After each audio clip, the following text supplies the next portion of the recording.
The memorial's breathtaking. These are scenes from This Is Honor Flight, a video produced for the Honor Flight Network and featuring its co-founder, Earl Morris. We're racing against a clock. In another 5 to 7 years, it'll be a moot point. They will be gone. Sadly, our nation did not build that memorial till 2004 and 5. Those guys were all in their 80s and 90s, and by that time, it was really a daunting task financially, physically, to try to get to Washington. The Honor Flight Network began in 2005 when Morse, a physician's assistant in the Air Force, was treating World War II veterans in Springfield, Ohio. While he asked the veterans if they were going to see the newly built memorial, it became clear they had limitations. Morse, also a pilot, flew the first handful of veterans to Washington in private planes, but the applications and interest in the program skyrocketed. This is probably the last chapter in their lives, and for some, it's literally the last paragraph of their lives. Honor flights began all across the country, and in 2008, Spanish Fort dentist and Vietnam veteran Dr. Barry Booth went on his first honor flight. I had the privilege of being recruited as a guardian in 2008 by the Prattville River Ridge honor flight, and Dr. Ed Mullins, my best friend, good friend, dental classmate. For Honor Flight South Alabama, a core group of veterans and veteran advocates climbed on board, and Dr. Booth is their quarterback. I call him the prime mover. He's the driver behind everything. What you got to understand about Dr. Booth is so completely invested, and I mean in everything in his being, and emotionally invested. Dr. Booth knows every veteran that we've ever taken, and it's over 450 now. He knows them personally. Since it began, Booth has spent hours talking up the program to community groups, city councils, and radio and television audiences. But he prefers to spread the credit for the success of the program to others. It was not difficult at all, because of when you have a group like Colonel Downing, Commander Ream, Ms. Coley, and Colonel New. All of us know our part. All of us take care of our responsibilities. No one has to look over their shoulder. And it's fitting that an organization run by military veterans is run with military precision. I need to fill in all the way up in here.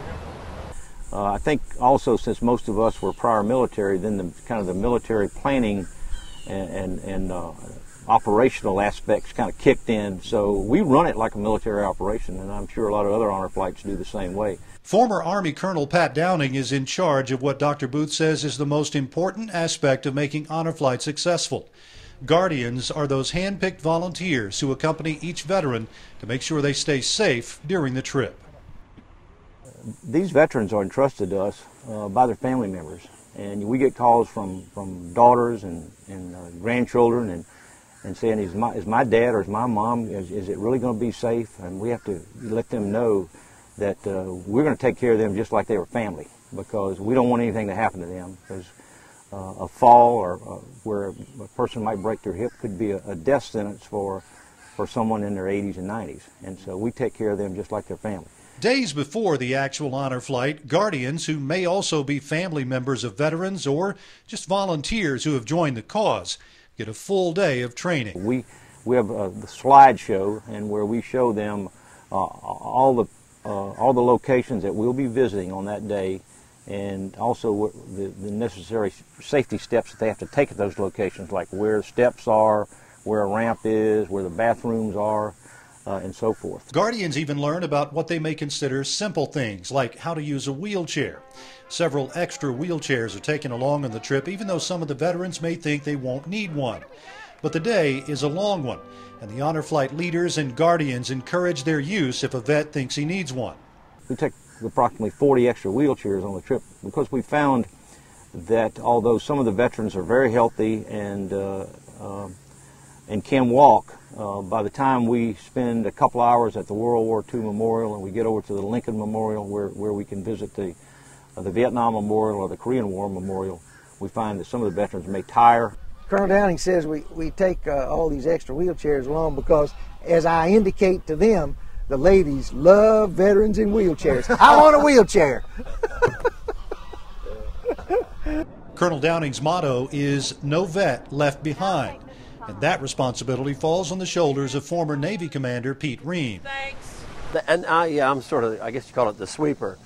Colonel Downing, he's the lead, he's the nose, he goes first into everything, and I bring up the rear. And, you know, just making sure that there's no stragglers, there's nobody's left behind, because sometimes it gets a little complicated. A guardian sometimes has 2 or 3 veterans, and if, you know, one of them has to get into a wheelchair because he tires out, he needs help. So we have somebody in the back to make sure we don't leave anybody behind, and we do counts all the way. So far, that plan has worked flawlessly, with the exception of a vet or 2 getting on the wrong bus. But that's where the colored T-shirts of the vets come into play. Forget which one of them was Honor Flight 3. We were over at the Lincoln Memorial Park, and I see a couple buses behind us. I see 3 gold T-shirts get on a bus, and I run back there, and I get on that bus, and I think everybody else had orange T-shirts on. I said, fellas, unless you're deciding to go to Cleveland today, you need to get off and come with us. So far, there's been no lack of volunteers to act as guardians for the veterans. In fact, Honor Flight South Alabama has the distinction of having the only governor volunteer to be a guardian. Former Governor Bob Riley was on Honor Flight 4. While it's a special day for the vets, in many cases the day is just as special for those watching over them. Aaron Daniels has been a guardian on all of the Honor Flight South Alabama trips. He says for those who have yet to make the trip as a guardian, I would tell them that it would be an experience that they would never forget, and it'd probably be one of the most special experiences that they ever have.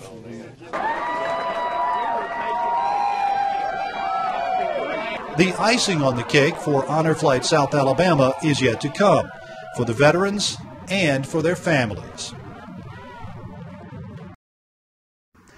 Welcome back. Well, as you've heard, the Honor Flight South Alabama Day is a pretty long one for these vets. There's a lot that's packed into it. But no matter how tired they are, all of that's taken away when they arrive back home at Mobile Regional Airport. And they're treated like the stars that they are.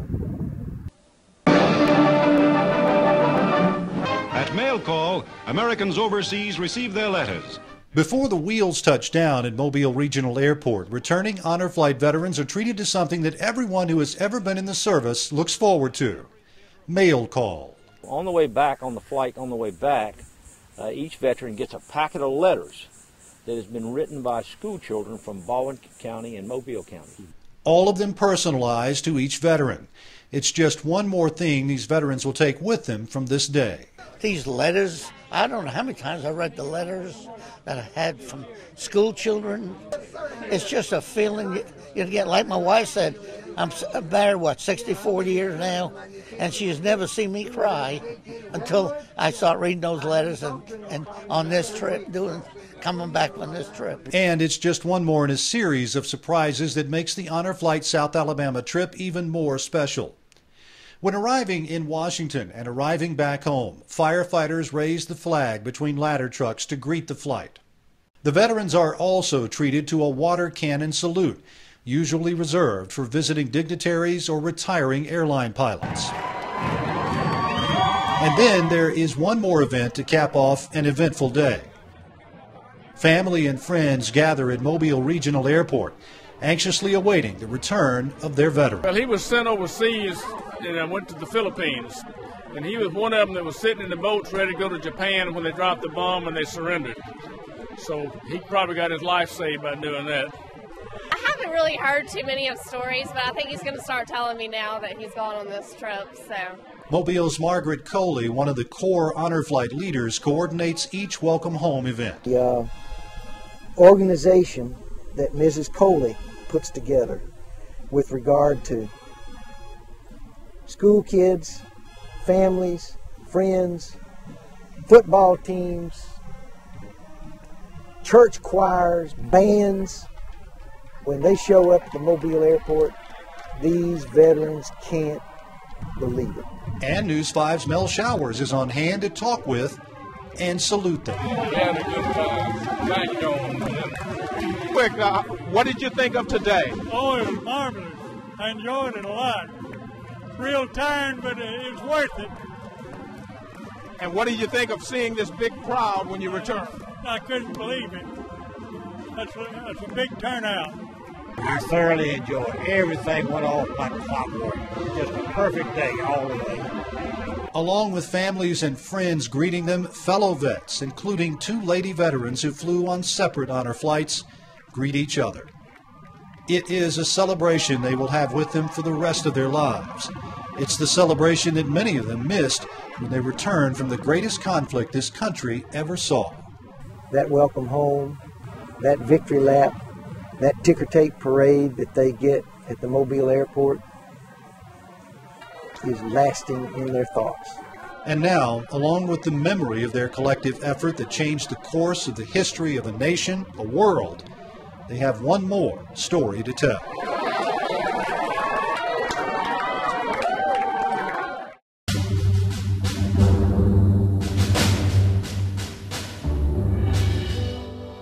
Well, certainly myself and all of us who are veterans have lived a dream, and given proper thought, we can reflect back and see that the victory, the perseverance, the prevailing atmosphere of World War II, of these veterans coming home,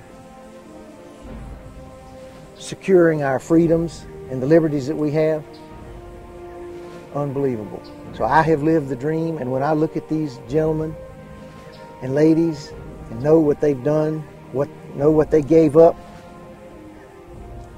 we are all grateful for that.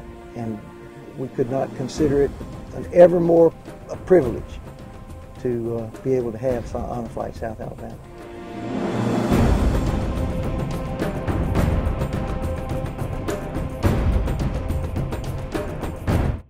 Wind Creek Casino and Hotel and WKRG News 5 present Honor Flight South Alabama, a special hour.